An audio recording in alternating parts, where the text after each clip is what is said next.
We are continuing to celebrate Armenian heritage all this month. This morning, Roxia is taking us to Randy's Donuts, one of my faves. Hey, good morning.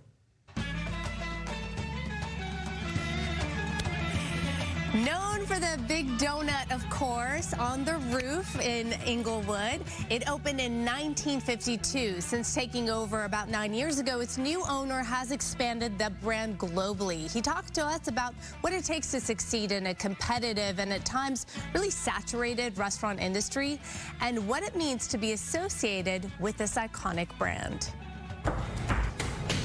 The restaurant business is tough. It is a tough business, but if you do it right and you stay true to who you are and what the brand is, you will always succeed. Since he took over this iconic donut brand, Mark Kelegian's goal was to expand. We've got 17 company stores and another 18 franchise stores. We're all around the world, and we're doing a lot of deals outside the U.S. They're on a roll. South Korea, Philippines, Saudi Arabia, and they're about to sign a big deal with Japan and Canada. There's a sweet tooth, especially in the Asian markets. Our franchisee opened up 12 stores in the Philippines in the last 12 months. It just keeps growing. Mark's background is law and entrepreneurship. This donut thing just sort of happened.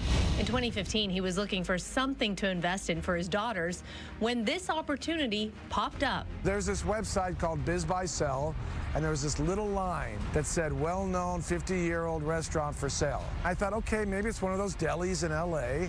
You know, my kids would be good with that. And I called up, and it was Randy's Donuts, and as soon as I heard, made the deal. As an L.A. native, Mark recognizes the power of this donut since its establishment in 1952. The history of Randy's goes back to a guy named Robert Wendell in the late 40s, early 50s. He ended up selling the store to an individual whose son was named Randy. So he bought it, changed the name to Randy's, and 3 or 4 years later, he sold it to two brothers, Larry and Ron Weintraub, that operated it all the way until 2015. Since taking over, Mark has changed some things like the setup, how they operate, little tweaks here and there to make things more efficient. When we started, it was the one store, and they were doing about $1.5 million a year in business. We are over $5 million a year out of this store alone. We're about $40 million throughout all of our locations. But he wasn't quick to touch what's been working for years.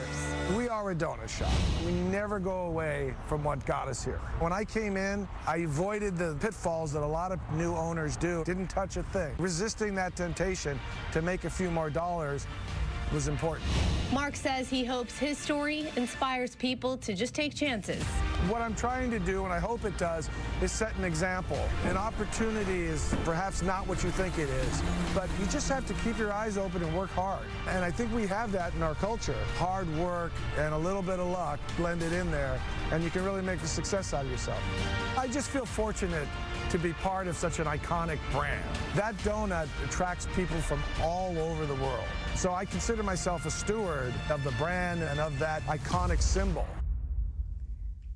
And this morning, thank you, Randy's, and the entire team for the special donuts. Yeah, Randy. We love it. That's so good. We love you, Randy's. Have at it. It's a And all the, nice, by the way, all the thick donuts donut. are made by hand. Yes, and you know, when I was there, I was like, this would be a great Jen at work. So you made the recommendation. So and I you made did. it I said, happen. Jen, and he asked me, Mark's like, is she the kind of girl that'll, you know, get dirty and like actually do the work? I said, absolutely. 100%. Ooh, this is good Is too. it good? Okay, I'm gonna have some in a moment.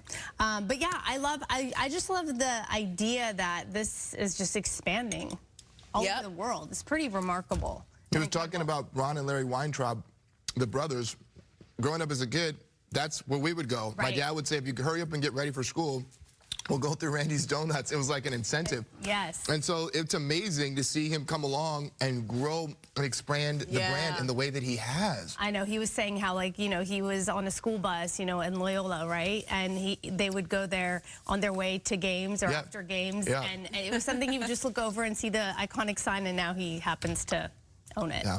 I love the window how you can walk up, you can drive up, and you can also walk up. I don't know if you picked up on this, but when I was there, it was, you know, I noticed everything, for better or worse, but how clean everything was. Yeah. And so one of the things he did was he separated where they make the donuts and the shop where they have the actual donuts. And that's why it's immaculate. It's actually quite spotless. It's pretty impressive. Yeah, it really is. They have that, like, looks like a shack, like behind the actual where they sell it, where they make the donuts. It's really cool. It's a 24-hour operation, too, 24 hours a day. And they have great merch, by the way. They have that iconic, like all that stuff that says Randy's. Because Randy's is such an iconic part of all over the world. Of SoCal. And now it's all over the world. But it was such an iconic part of Inglewood for and it still is for so many years. So love to see it. All right, well, dig in, you guys. I'm going to come in and share with the rest of you in the newsroom. Samara, get over here. Get you some. I know. Save one for me. It looks delicious.